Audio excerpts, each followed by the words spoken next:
All right. Hey there, folks. Hey, Bucky here, Buckman Hangout. Been a while since my last video. Just life comes and very small channel, and so if anyone happens to come across it, like, subscribe, I appreciate it. I've had some people actually ask me, "Hey, are you gonna do any more videos?" I'm like, I'm thinking about it. If I can, maybe if I can come up, with some content or something, and I thought about it the other day, and I get asked this quite a bit. It's like, "Hey, man, do certain things stand out more so in your 20-year career in the Navy than others? Flying stories or anything like that?" And I thought, you know what? There's one thing that stands out, and I called it last chance. And that happened. My last chance was 17 July of 1996. So before we get there, I got to go back because it's going to lead up to this on 17th July. So I go back to my childhood. And I know my mom tells me all the times that, hey, since you were a little boy, you wanted to fly airplanes. And I thought about airplanes. I built models when I was a kid. And we moved to California when I was young. And we ended up around age 10, bought a ski boat. And we would go to Lake Paris in Riverside and, water ski. And there's an island at that lake. It was really cool. So we would park and hang out. Well, next to Lake Paris, there is March Air Force Base, and it's still there. I think it's just a reserve base now. But they had B-52s and they had F-4s, and I would watch these aircraft take off and land, and I would daydream, think, "Hey, man, if only I were flying those things." And I would, ride my bicycle as a kid and pretend like I was flying an aircraft. And when I had my first job, which was a paper route back in the day, you get the papers, and it was early Saturday and Sunday morning, and I would pretend like, I'm on a jet and throwing the paper, shooting stuff and whatnot. And then in 1982, 83, that time frame, my stepfather, he takes me to Naval Air Station Point Mugu Air Show. And so the first time in my life, I see the Blue Angels, and they're flying A4s, and that blue and gold, man, oh man, it took my breath away. And I remember being a black F4 with the Playboy bunny. That was the infamous jet. Did a high speed flyby. And then I saw these guys walking around in their whites, and they just looked stunning to me. And they were, naval officers. And I thought, maybe I'd like to do that one day. And at some point, I watched An Awesome Gentleman, and I like that movie. And then, of course, along comes Top Gun. And I'm like, okay, I think I really want to be a Navy pilot. Now, I was in high school and Top Gun came out. And so I started doing some research like, hey, how can I become a Navy pilot? And the first thing was like, hey, you've got to get a 4-year degree. And I looked at my grades my first year of high school, and they were not good. And I'm like, "Oh, wow. So I guess I gotta, get good grades." And so, that was the catalyst. And I started studying and working hard. So my last 2 years of high school, I got pretty good grades, and, my SAT score was not stellar. So I wasn't going to go to, any, big time schools, but I got into, Cal Poly Pomona and, state school. And I decided, hey, the best way I think to become an officer was to go in ROTC. And they had a program at UCLA, and they had something. It was called uh, a college program, where you would just you'd go interview, which I did. Put tie and my shirt on and slacks, and interviewed, and like, hey, why do you want to be a naval officer, and blah blah blah. And they said, okay, yeah, you'd be a good fit for our program. And they got a crosstown program as well. So you could go to a state school and you could attend NROTC at UCLA. Sophomore year, I ended up getting a 2-year NROTC scholarship. Fantastic.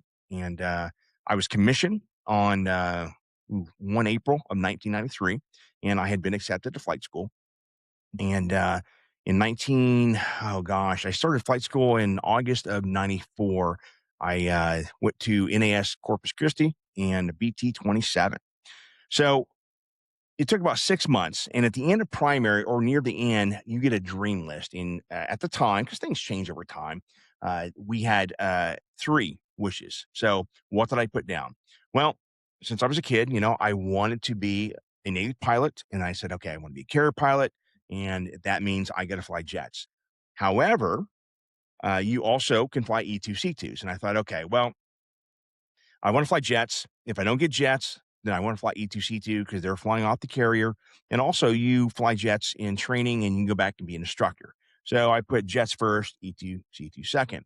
And lo and behold, I got my second choice, which, yay me. I'm just, I'm one of the guys, I had to work hard, very hard to be average, you know. there are guys who, like, "Oh, so when did you decide to be a Navy pilot?" And they're like, "Wednesday." And it's Friday, and they go on to be Blue Angels, and unfortunately, I'm just not that good. So I selected E2C2, and, at the time, how it worked in the flight program was, we went to intermediate, and it was a twin-engine turboprop. We called it T-44 Alpha, and it was a King Air 90. And then for our advanced, we would go out to VT4 at Naval Air Station Pensacola, and they flew the T2C Buckeye, a twin engine, jet, straight wings, fuel tanks on the tip. And we did the intermediate jet syllabus. All right. So jet guys would do an intermediate syllabus and then they do an advanced syllabus. So I get to, Pensacola. And I tell you, man, what a great time. It was a small squadron, about 14 of us students and, about 10 instructors. And we flew our butts off, and it was a tough program. So, uh, in flight school, you had something called a down, which is a failed flight, and basically 3 downs and you were out. Now, it depended if the Navy needed more folks, then they may stretch that and whatnot. So, I had not gotten a down in flight school.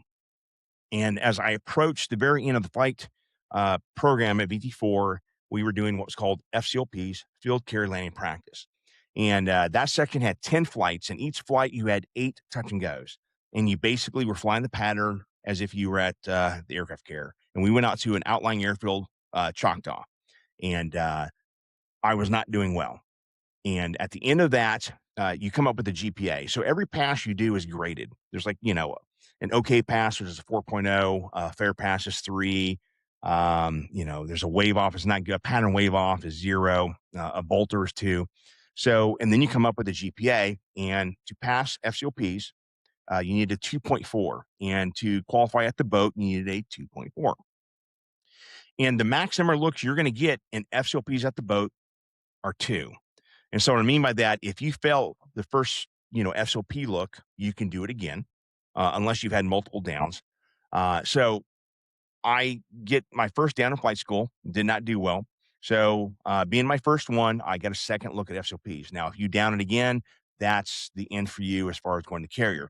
Now, if I go to the carrier and I unsat there, then that's the end as well. Now, you may pass FCOPs and go to the carrier and get an unsat, a down. Then you can one more look. So you get 2 looks. All right. So I get my unsat. I have a PRB, and they're like, "Hey, Bunk, are you willing to do what it takes?" Absolutely, yes, sir. And so they let me go a second time. And at the boats, especially old school way, they had a bunch of new stuff now, but we call it meatball lineup angle of attack. Now I'm going to use a bunch of Navy flying terms that probably most people, if you're not an aviator, especially if you're not a naval aviator, you're not going to understand.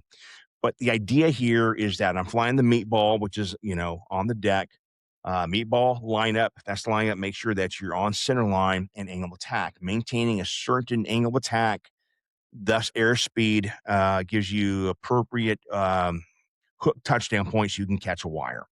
What I was having problems with was that maintaining, I think it was 20 units angle of attack. And so anyway, so I start, FCOPs again, and I'm flying with our XO, Commander Gilchrist, and he was an old school A6 driver, and he used to snort tequila through his nose. And so we go out, we come to the break, and he's like, "Hey, Bunk, man, that's a really weak break.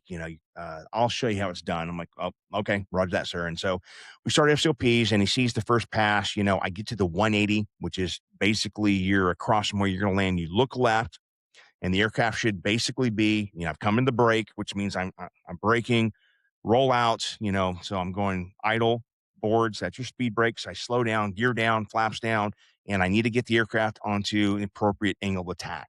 Okay. And I would get it there, but then when I started my turn and my descent, I would lose it and I couldn't get it back. And if you don't get it back, if you don't have it, then everything else is screwed up. And he's like, "Hey, Bunk, here's what you got to do." And he's like, I think he said 2 clicks of nose down trim. If you've got it on AOA and as you start your descent and turn, just 2 clicks of trim, nose down trim, it'll maintain angle attack. And sure enough, it does. And the light bulb comes on. I'm like, okay, fantastic. And by the way, that particular day, I did my 8 passes. We had to stop and, get fuel to go back to Pensacola. And he jumps in the front seat. He's like, "All right, Bunky, I'm going to show you how it's done." I'm like, "All right, roger that, sir." So, he comes in the break, and I want to say that, the T2 top speed on a good day, I don't remember, maybe 380 knots, you know? It's a underpowered straight wing jet, it's a basic jet, fun to fly, absolutely. It can do all sorts of aerobatics and spins, the only jet that we could spin. And, so he comes at 388 knots and he boom, right in the brake. And, next thing I know, I'm seeing like stars. My mask comes down below my chin, my helmet comes down, cover my eyes. I get snot pouring out, and comes out and boom. He's like, that's how it's done. I'm like, wow, that was quite a lot of G. So I look at the G meter and it's 8.2. Now, not sustained, but instantaneous. And I'm like, Roger that, sir, but you overG'd the plane. He's like, yeah, well, don't do that. I'm like, well, okay. I decided I'll just stick to my kind of mediocre, brake turns and whatnot, pulling 6.5 Gs and come around the corner. So, okay, now it's, I passed FCOP. So here I am. I'm getting to go to the boat. So we have a boat detachment. It's out of Naval Air Station North Island in mighty San Diego, California, off the USS Kitty Hawk. So airlined out. And, I got there and like a day later, I'm part of a four ship. So there's what's called a lead safe, an instructor who's going to take, up to three SNAs, student naval aviators, out to the boat. And we're all solo. Instructors aren't dumb enough to fly in the back seat of a new student at the boat. So we get out there and it's July 15th, but it's the June gloom. So you've got this overcast layer. You launch out of San Diego, and sure enough, man, there's the goo. So we start down, IFR form. We come down, and the carrier brakes at 800 feet. You brake, you descend to 600 feet, that sort of thing. So we come out, and I remember I was dash forward, the fourth guy brake, and I get a call from the air boss, and he's like, "Hey, T2 in the break, you're not sightseeing the fleet. Get back in altitude." So basically, I didn't do a great break, and I'd gotten low. Well, at 800 feet, I'm in and out of the clouds, so I just bumped the nose over, and I wasn't careful, and I was down to like 500 feet, and he could easily tell. So I get back on and come in, and on that day, I think I got three traps, had a touch and go, a pattern wave off. Okay. So in the third trap, I get gassed and they're like, "Hey, you're shot to the beach because you don't do all your traps in one day." And again, T2 very basic jet. So I get on the catapult, I launch. The aircraft carrier's pointing due north, I think. And right when I launch off, I get off the pointing in static. So all I hear is, psh, and I'm like, "Oh, great." Anyways, we do a clearing turn, gear up. Well, Europe clean turn out to 7 miles, 500 feet. I do a right turn due east because I know that's where land is. And I climb up to the GU. And I think there's like tops like 10,000. And there's nothing but static. So I'm lost comm at this point. I'm making all calls to the blind and both to the ship. And at some point, I'm sure they've switched me over. So I switch up SoCal and I'm making my calls. I had we have a one radio UHF and we have a TACAN. So I switch up, I think it was 2.9 or something, and can't see anything yet because it's just, we're 100 nautical miles out. And I decided, to squawk instead of squawking 7,600, which would be lost comm. I squawked 7,700, which is emergency. Anyways, at some point, I happen to look off my right, and here's a big old T2 Buckeye off my right, and he comes, flying in. He goes underneath my jet, comes up to the left side, and he waggles his wings, which means joining up. So I join up on him, and I'm like, "Hey, down," and roger that. So as we're coming back, we end up doing a PAR, precision approach, through the goo, in formation, and we broke out. It was pretty high in San Diego, so we broke out, no problem. He kisses me off, and I land. And the moment I land, the static goes away. So in carrier aircraft, they have these big boxes, and sides of the aircraft, and they just, slide into the aircraft. So I think when I launched, it moved it. And so moved the wires and that's the static. Well, when I landed, it must have moved back into place. And I got my radios back in comms. So that lead safe, I remember he, debriefed me and he wasn't very happy that I was squawking the wrong squawk. And my passes weren't very good. And he said, "Hey, man, you got to do better." Roger that. Next day, it was just a two plane. It was me on, the wing of lead safe. We go out to the carrier, come to the break, and I want to say three traps and maybe a wave off. And at some point, on that third trap, they're like, "Hey, bunk, sideline, you're staying on the boat." Roger that. Get down. We're in to the E2 ready room, and Paddles is in there. Flats is in there. I think his name is Brad Jensen. Good dude. Good Paddles. And he's debriefing the other students in there and, my cohorts. And he gets to me. He's like, "Bunky, yeah, we need to, let's talk, you know." And when Paddles takes you into a room to talk to you about your performance, that means you're sucking ass. And sure enough, I was sucking ass. And he basically said, "Hey, Bunk, um, we're going to let you have one more chance at it tomorrow because statistically, you could meet the 2.4 GPA criteria and get qualled statistically. So we're going to let you go, but this is your last chance." And I'm like, "Roger that." So that night, I don't know how I slept, but I did. I know I was nervous. Next morning, get up, shower, eat breakfast, and I'm not on the first go. So I'm waiting for the next go uh, to launch and recover. And of course, I'm nervous. I am really nervous. So I have to take a dump, and I'm in the head, and someone comes in and say, "Bunk, you in here?" I'm like, "Yeah, I'm, on the shitter." And like, "Hey, dude, we need you now. Top deck, they're waiting." I'm like, "Okay, Roger." So I, clean up. I got the bubble gut and hot snakes, but I get up on deck, and Rich Sneaky was flying. He had just qualled, and he got out, and he's another story. He's another whole video. And he's like, "Hey, Bunk, man, the aircraft is trimmed up. I got it all set for you. All you do is fly the ball, and you're good to go." I'm like, "Hey, Roger that." Strap in, catapult, and they launched me off. So I'm going right in the pattern. So no clearing turn, right up 600 feet, turn downwind. First pass, I remember hook up and touch and go. I don't remember much about it, which is good because you remember the hard stuff and the bad stuff. And then I got, hey, after that, hook down.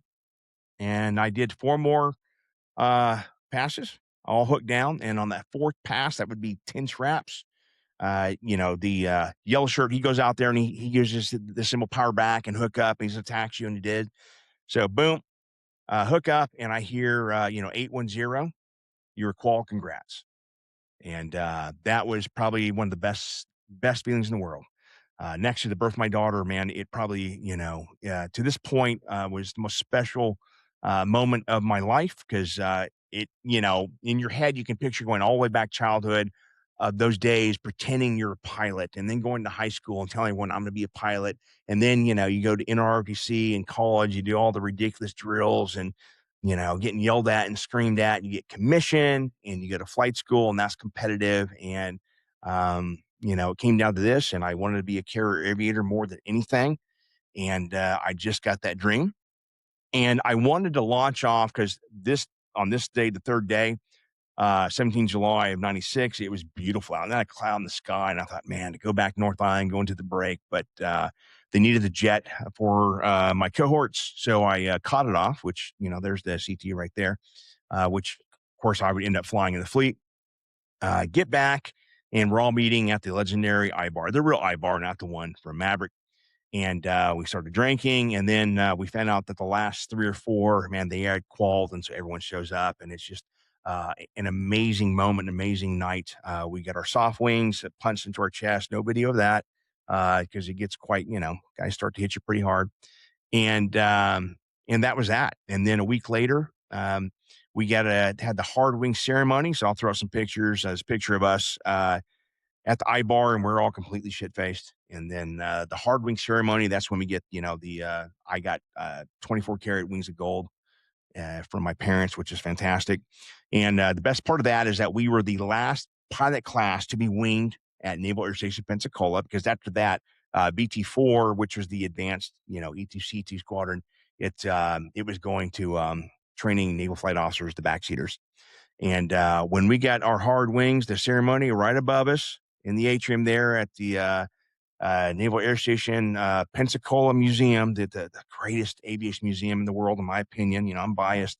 Were the 4 A4s, maybe not the exact same ones, but the A4s that I went to that air show and watched and thought, you know what, I'm going to be a Navy pilot one day. And so that concluded my last chance. So bunk out.